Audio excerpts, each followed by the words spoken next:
책이죠. 장자에 나오는 이야기 속에 이런 이야기가 하나 있습니다. 장석이라고 하는 아주 유명한 목수가 있었는데 그 사람이 제 나라에 가게 됐습니다.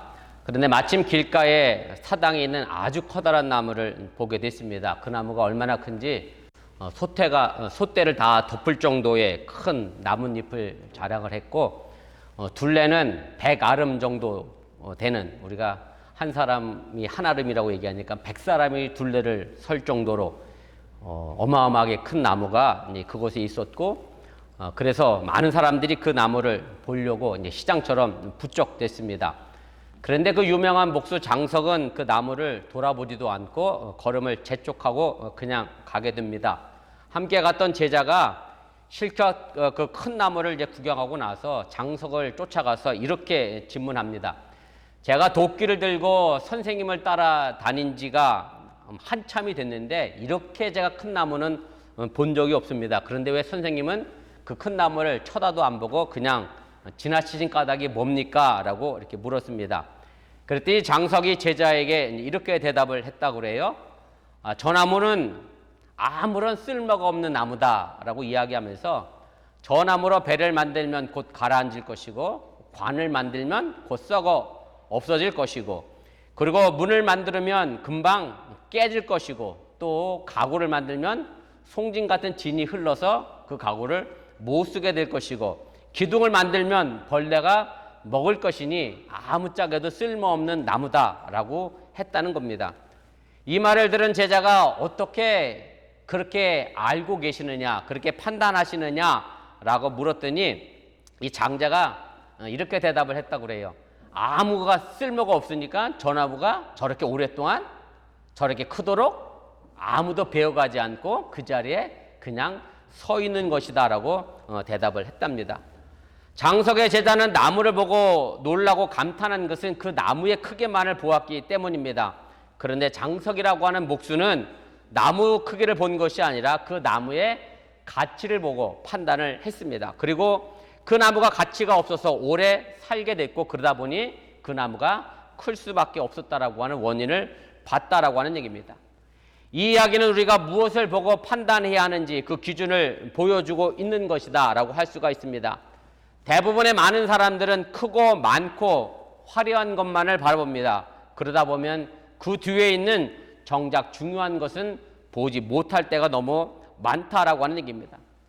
다시 말씀을 드려 겉으로 드러난 아름다움만을 보게 되면 그것에 눈이 멀어 정작 중요한 다른 것을 볼 수 없게 된다는 그런 말씀입니다. 여러분들이 아시는 것처럼 우리 한국에서 그리 오래지 않은 시간에 대통령 선거가 있었고, 또 지방자치제를 위한 선거도 있었습니다. 선거에 나오는 사람들 치고 이렇다 할 자랑거리가 없는 사람이 없습니다.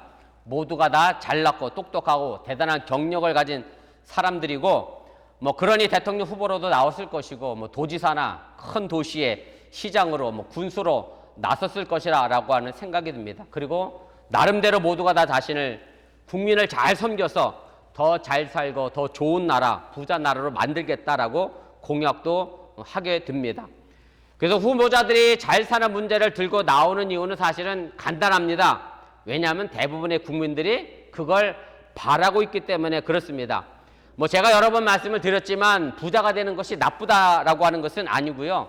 어떻게라는 과정이 없는 것이 이제 문제라고 하는 얘기고, 그래서 우리 교회에서도 물질적으로 돈을 많이 벌어 축복받으라는 설교를 하긴 하는데, 어떻게 돈을 벌어야 할지, 어떻게 하나님 보시기에 바르게 돈을 벌어야 할지에 대해서 설교를 하지 않고 대부분 그 결과만을 가지고 복을 받으라고 설교하는 경우가 많이 있음을 보게 됩니다. 쉽게 말씀드리면 요셉과 같은 사람을 우리가 예로 들어 말씀을 들을 수가 있을 것 같아요. 많은 신앙인들이 요셉과 같은 사람이 되고 싶어하고, 또 자신의 자녀가 요셉과 같은 사람이 되고 싶어서 이름도 그렇게 짓는 사람도 있고, 어쨌든 요셉이라고 하는 사람은 한 나라에 그때 당시 최고 강대국의 총리가 됐으니 그럴 만하고, 이스라엘 민족 전체를 먹여 살리는 위치에 서 있었으니 당연히 그런 인물이 됐으면 좋겠다라는 생각을 하기도 합니다. 그런데 요셉이 그 자리에 가기까지는 전혀 생각을 하지 않습니다. 요셉이 형들에 의하여 종으로 팔려갔던 것 생각하지 않고요. 억울하게 감옥에서 지낸 것 생각하지 않고 요셉이 모진 억울한 누명을 쓰고 살았는 모든 과정은 다 생각하지 않고 그저 높은 자리에 있는 요셉만 생각을 하고 그 자리에 서기를 바라게 된다라고 하는 얘기입니다. 사실 우리 신앙인들에게 있어서는 결과도 중요하지만 그 과정을 어떻게 거쳐가서 성숙하게 되어져 가는가도 중요하다고 하는 사실을 여러분들이 잊지 마시길 바랍니다. 예수님이 이에 대해서 하신 말씀이 있습니다. 마태복음 19장 23절부터 24절까지 말씀인데 앞에 화면에 있습니다. 우리 뉴스는 영어 보면 따라가면 좋겠습니다. 예수께서 제자들에게 이르시되 내가 진실로 너희에게 이르노니 부자는 천국에 들어가기가 어려우니라. 다시 너희에게 말하노니 낙타가 바늘귀로 들어가는 것이 부자가 하나님 나라에 들어가는 것보다 쉬우니라. 이렇게 말씀합니다. 이 말씀을 들은 제자들은 이제 깜짝 놀랄 수밖에 없었습니다. 당시 생각에 부자는 하나님께로부터 복을 받아서 부자가 됐다라고 생각했는데 어떻게 그 부자가 천국 안방에 앉아 있어야 될 그 부자가 낙타가 바늘귀로 들어가는 것보다 어렵다라고 하는 얘기는 부자는 절대 천국에 갈 수 없다라는 말과 동일하기 때문에 오늘 제자들은 그 말을 듣고 놀랄 수밖에 없었다라고 하는 얘기입니다. 물론 부자가 정직하게 해서 돈을 벌어서 부자가 됐으면 하나님의 복 받아서 천국 가겠지만 그때 당시 부자는 그런 부자가 없었기 때문에 오늘 예수님은 이런 말씀을 해주고 있다라고 하는 얘기입니다. 우리가 하나님의 나라를 향하여 나가는 이 모든 과정 속에 결과뿐만 아니라 과정이 중요하다고 하는 사실을 여러분들이 결단코 잊지 마시기를 바랍니다. 사실 이런 부분에 있어서 이스라엘 백성도 예외는 아니었습니다. 오늘 우리가 함께 읽은 출애굽기 16장에 있는 말씀은 이스라엘 백성들이 이집트를 탈출해서 가나안 땅을 향해 가는 과정 가운데에 채 한 달이 지나지 않아서 일어난 사건의 내용입니다. 오늘 이 광야 이름이 신광야라고 이렇게 본문 1절에 이야기하고 있는데 신이라고 하는 이름은 오늘 지금 이스라엘이 있는 나라를 가지고 우리가 시나이 반도라고 이야기를 하게 됩니다. 그 시나이가 그런 의미고요. 그 시나이의 뜻의 의미는 가시나무를 가지고 있습니다. 꼭 맞는 얘기는 아니지만 신라면 생각하시면 딱 맞습니다. 우리에게 신라면이야 맵지 않은 라면이지만 미국 사람들이 신라면 먹으면 엄청 땀 흘리면 먹잖아요. 매울 신자 쓴 건데 그 신광야의 신자도 매울 신자인지 아닌지 잘 모르겠습니다만 아무튼 그 신광야가 이름 그대로 가시나무처럼 참 힘들고 어려운 말 그대로 뜨거운 태양빛만 내리치고 물이 없는 고생길 같은 사막이었기 때문에 그런 이름이 붙었습니다. 히브리인들은 노예로 살던 이집트를 탈출해서 사람이 사람을 지배하는 나라가 아니라 하나님이 사람을 다스리는 나라를 만들기 위하여 가나안 땅에 가게 됩니다. 이스라엘이라고 하는 말의 의미가 바로 하나님이 다스리는 나라라고 하는 그런 이 이름을 가지고 있다라는 것을 우리가 생각해 보면 사람이 다스리는 나라가 아닌 하나님의 다스리는 나라를 위하여 지금 그들이 애굽을 떠나서 가나안 땅을 향하여 가고 있다라고 하는 얘기입니다. 그런데 그 과정이 쉽지가 않았습니다. 말 그대로 신광야이다 보니 뜨거운 태양이 있었고 사막이 있었고 거칠었고 무서운 짐승들이 도처에 깔려 있었고 무엇보다 견디기 힘들었던 것은 먹을 것이 없었고 또 목이 말라 목마를 수밖에 없는 그런 현실에 놓이게 됐다라고 하는 얘기입니다. 아무리 하나님의 다스리는 나라 이스라엘도 좋지만 지금 당장 목마르고 배고픈 것은 견디기 힘든 것이 사실이었다라고 하는 얘기입니다. 이스라엘 백성들은 가나안을 향하여 40년 길을 걸어갑니다. 사실 그 광야길은 저도 아직 가보지 않아서 정확히 말씀을 못 드리겠습니다만 천천히 걸어가도 지도상 보면 직선 거리로 40일 정도만 갈 수 있는 거리인데 이스라엘 백성들은 그 거리를 몇 년을 갔느냐면 40년을 돌아 가서 가나안 땅에 정착을 하게 됩니다. 그렇게 하신 하나님의 분명한 의도가 담겨져 있다라고 하는 얘기입니다. 40년이면 거의 한 세대를 의미합니다. 사실 이집트를 나온 이스라엘 1세대가 이 광야에서 전부 죽었습니다. 쉽게 말씀드리면 애굽에서 이집트에서 종살이하던 노예로 살던 사람들은 모두 죽었고 광야에서 새로 태어난 사람들이 종살이하지 않았던 사람들이 가나안 땅에 도착해서 이스라엘을 만들게 됐다라고 하는 얘기입니다. 그럼 도대체 왜 하나님은 이 40일이면 갈 수 있는 길을 40년씩이나 걸리게 하면서 돌아가게 한 이유가 무엇인가 라고 하면 그것이 오늘 본문에 어렴풋이 등장하고 있음을 우리가 알게 됩니다. 본문에 보면 이스라엘 백성들은 신이라는 광야에 도착합니다. 신이라고 하는 이름은 제가 조금 전에 말씀드렸던 것처럼 가시나무라는 뜻이고 그 이름 그대로 그들의 길이 가시밭길이었습니다.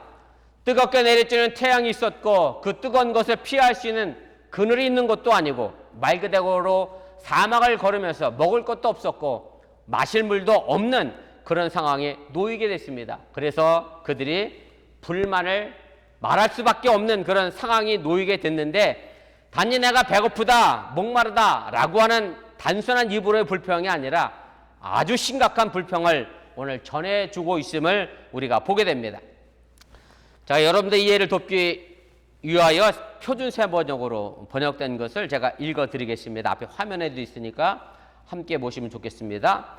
이스라엘 자손의 온 회중이 그 광야에서 모세와 아론을 원망하였다.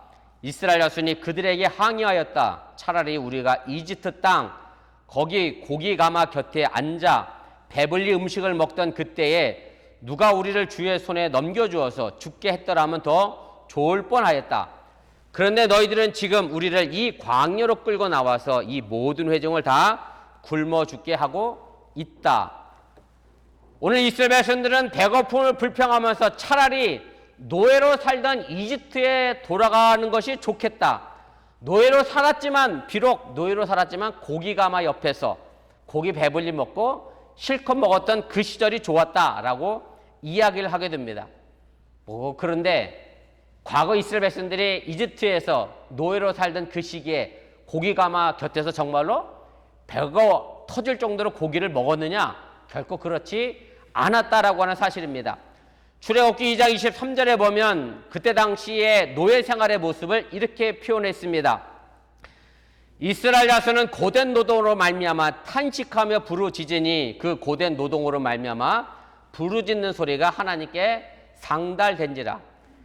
애굽에서의 노예 생활은 결코 편하지 않았다라고 하는 얘기고 그것이 너무 힘들고 고생스러우니 하나님께 살려달라 외쳐 기도했기 때문에 하나님은 모세를 보내어 그들을 출애굽시켜서 가나안 땅으로 인도해 갔다라고 하는 얘기입니다. 그런데 지금 이스라엘 백성들은 이런 과장된 말로 애굽 생활에 대하여 그리워하고 있는 것이고 노예로 살았지만 그땐 먹을 것이 많았다 풍족했다라고 이야기하면서 한심한 노예 근성의 모습을 보여주고 있음을 우리가 알게 됩니다. 이유는 다른 것이지만 민수기 14장을 보면 가나안에 들어가기 바로 직전에 가나안에 있었던 말 그대로 기골이 장대했던 이방 사람들을 보고 겁을 먹은 이스라엘 백성들이 모세와 아론을 원망하는 장면이 또 나옵니다. 민수기 14장 2절 3절 말씀인데 제가 이것 역시 표준 세번역으로 읽어드리겠습니다. 온 이스라엘 자손이 모세와 아론을 원망하였다. 온 회중이 그들에게 말하였다.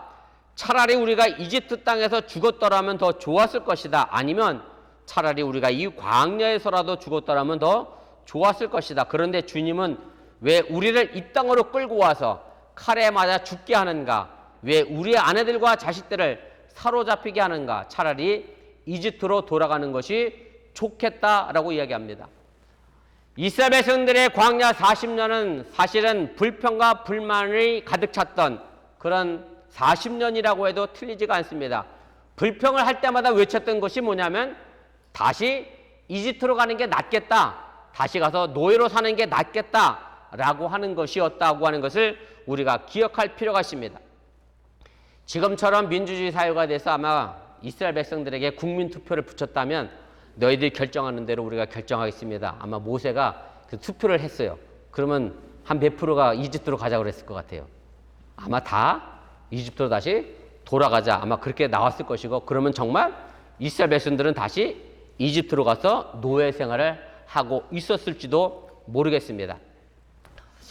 혹시 오늘이 무슨 날인지 알고 계신 분도 계시겠습니다만은 미국의 연방 휴일입니다. 준틴스라고 이야기하고 준틴스는 준 나인틴스를 줄여서 부르는 말이고 작년 6월 17일에 바이든이 연방 공휴일법에 서명함으로 해서 딱 1년 전에 연방 공휴일이 된 날이 바로 오늘입니다. 뭐 미국 역사를 공부한 우리 유수는 알겠지만 준 나인틴스는 노예 해방 기념일이고요. 실제로 남북 정전 당시에 제 16대 대통령이었던 아브라함 링컨 대통령이 1863년 1월 1일에 노예 해방을 선언하고 그리고 2년 뒤에 1865년 4월에 끝이 나게 됩니다. 그런데 그때 당시 가장 멀리 있던 주가 어디였느냐면 텍사스 주예요. 저쪽 동쪽에서 맨날 싸우다 보니까 이 텍사스에 있는 노예들은 노예 해방이 됐는데도 노예 해방이 된 줄 몰랐던 거예요. 지금처럼 뭐 인터넷이 발달된 시대가 아니었으니까. 그래서 텍사스에 가면 갈베스톤이라고 하는 항구가 있습니다. 저도 거기서 차에 배를 싣고 저도 루지애나까지 왔던 적이 있는데 그 갈베스톤에 도착을 해서 북부 연합군이었던 고된 그랜저 장군이 1865년 6월 19일에 노예가 해방됐습니다. 그래서 텍사스주에 있던 남아있던 모든 노예들을 해방시킨 날이 바로 준틴스, 오늘이라는 바로 그런 날입니다. 저도 아마 미국 흑인 노예들을 생각해 보면서 오늘 본문의 이스라엘 백성들과 별반 다르지 않았겠다라는 생각을 하게 됐습니다. 무슨 말씀인가 하면 미국 흑인 노예들이 자유를 찾아서 좋다고 해방의 기쁨을 누린 것도 잠깐이었을 거라고 하는 얘기예요. 무슨 말씀이냐면 노예로 해방됐으니까 이제 스스로 뭔가 해야 되잖아요. 그럼 자기 스스로 직업도 찾아야 되고 자기 스스로 집도 구해야 되고 자기 스스로 먹을 것도 구해야 되고 노예로 살던 시절은 주인이 알아서 집도 줬고 먹을 것도 줬는데 노예로 해서 해방되니까 그 모든 것들을 스스로 해결해야 되니까 진짜 그랬는지 안 그랬는지 모르겠지만 그랬을 것 같아. 일부 노예들은 차라리 어느 때가 더 좋았다? 에이, 노예로 살 때가 내가 행복했어. 왜냐면 그때는 뭐만 하면 되니까? 시키는 것만 하면 되는데 지금은 내가 뭘 알아서 자꾸 해야 되니까 뭐 그때가 좋았겠다 라고 아마 생각했던 노예도 있지 않았을까 그런 생각을 제가 해보게 됐습니다. 제가 왜 이런 생각을 하게 됐느냐면 제가 요즘 자주 봅니다. 탈북민 유튜브를 제가 자주 보는데 우리나라의 탈북민이 한 3만 5천 명 정도, 미국에도 탈북민이 굉장히 많이 살고 있고 그런데 그 탈북민 유튜브들이 하는 공통적인 얘기가 뭐냐면 처음에는 북한을 벗어나서 대한민국에 오니까 자유가 너무 좋더래. 그리고 내가 일한 만큼 뭐를 줘요? 월급을 줘요. 왜냐하면 북한에서는 월급이 없대. 물론 월급이 있어도 나라에서 월급을 안 준대요. 그러니까 전부 다 뭐 먹고 살기 어렵고 뭐 굶어 주는 사람도 많고 그런데 그래서 대한민국 오니까 처음에 너무 좋더래. 자유로우니까.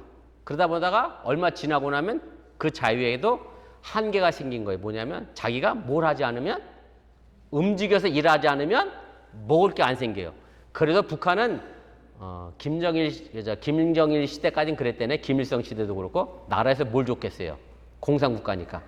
배급을 줬잖아. 그러니까 자기는 뭐 특별히 뭘 안 해도 나라에서 배급을 주니까 먹고는 살았는데 대한민국 오니까 자기가 일 안 하면 굶어 죽겠다라는 거야. 그래서 일부 어떤 사람들은 다시 북한으로 돌아가는 탈북민도 있다라고 이야기하는 것을 제가 들었습니다. 사실 어떻게 보면 이 과정은 오랫동안 뭔가 지시에 의하여 움직였던 노예로 살아왔던 사람들의 공통점이 아닌가 그런 생각을 제가 해보게 됩니다. 3절에 보면 이스라엘 백성들이 단지 배가 고프다는 사실 때문에 애굽을 떠나온 것을 후회하고 있음을 보게 됩니다. 다시 말씀드리면 이스라엘 백성들은 지금 하나님께서 그 조상들의 약속하신 가나안 땅을 반드시 정복해야 한다는 어떤 역사적 소명의식이나 하나님의 백성이 되었다라고 하는 거룩한 자부심은 다 버리고 오직 육체만을 위해 먹고 사는 것만 소원하는 비굴한 노예 근성을 그대로 보여주고 있다는 그런 말씀입니다. 다시 말씀드려 이스라엘 백성들은 비록 하나님의 인도하심을 따라 약속의 땅 가나안을 향해 가고는 있었습니다마는 그들의 의식은 여전히 애굽의 종으로 머물러 있었다는 말씀입니다. 따라서 그들은 비록 하나님의 백성으로 불리웠지만 진정 하나님의 백성이라 말할 수 없었다라고 하는 얘기입니다.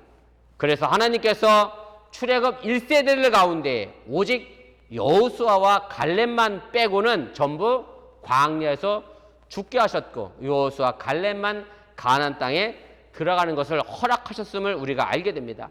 바로 이것이 하나님이 40일이면 갈 수 있는 거리를 40년 걸려 가게 만든 이유였음을 여러분들이 기억하시길 바랍니다. 그래서 광야 40년이라고 하는 이 시간은 그저 시간만 흘려보낸 허송세월의 삶이 아니었다는 말씀입니다. 광야 40년은 노예 근성을 씻어내는 시간이었고 참된 주인으로 다시 거듭나는 시간이었다라고 하는 얘기입니다. 어떤 유혹에도 노예가 아닌 주인으로 살 수 있는 힘을 기른 것이 바로 광야 40년의 시간이었다고 하는 사실을 여러분들이 잊지 마시길 바랍니다. 이런 노예 근성을 가지고 있는 1세대들은 광야에서 죽었고 노예 생활을 해보지 않은 이스라엘 백성들은 가나안 땅에 정착해서 사람이 다스리는 나라가 아닌 하나님의 다스리는 나라 이스라엘을 세워갔다고 하는 사실을 여러분들이 깨달으시길 바랍니다. 바로 오늘 본문의 이스라엘 백성들을 보면서 바로 지금 우리들의 삶의 모습을 여러분들이 점검해 보시길 바랍니다. 내가 예수를 믿고 하나님의 백성이 된 다음에 이것저것 걸리는 일이 많이 생겼을 겁니다. 물론 생기지 않았다고 말하거나 생각하는 분들이 계시면 이분들이 정말 큰 문제입니다. 왜냐하면 예수 믿기 이전이나 예수 믿고 난 이후나 내 삶이 똑같으면 걸릴 게 아무것도 없습니다. 왜냐하면 달라진 게 없으니 뭐가 걸리겠습니까? 그러나 내가 예수 믿고 나서 하나님의 말씀을 듣고 나니까 전에 했던 이 모든 것들 이것도 걸리고 이것도 걸리면 사실은 최소한 우리가 하나님의 백성으로 다시 거듭나는 삶을 우리가 살아가는 힘이 생기고 능력이 생기게 된다라고 하는 사실을 여러분들이 잊지 마시길 바랍니다. 주의 영, 성령, 거룩한 하나님의 영이 우리의 마음과 생각을 지배하고 행동을 이끌어 간다라고 하면 그 소리가 새로운 피조물이 되었다라고 하면 분명 우리는 삶에 걸리는 문제들이 생길 수밖에 없다고 하는 사실을 여러분들이 깨달으시길 바랍니다.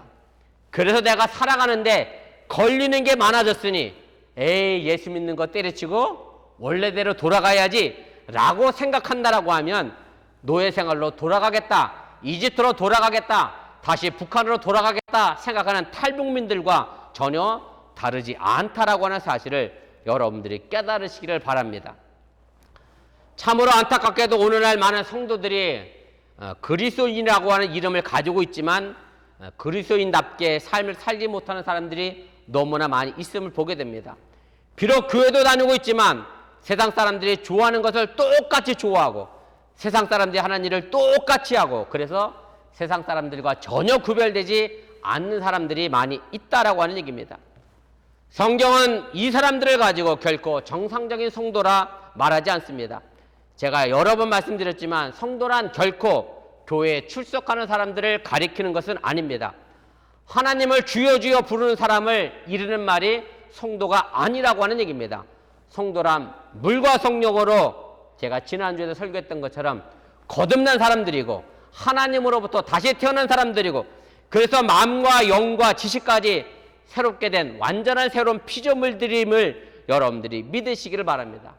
예전의 가치관과 인생관과 세계관을 벗어던진 그리고 하나님의 가치관과 인생관과 세계관을 가진 사람들이 바로 성도임을 여러분들이 잊지 마시고 이 땅의 것을 생각하며 살아가는 사람들이 아니라 위의 것을 바라보며 살아가는 사람들임을 여러분들이 믿으시기를 바랍니다.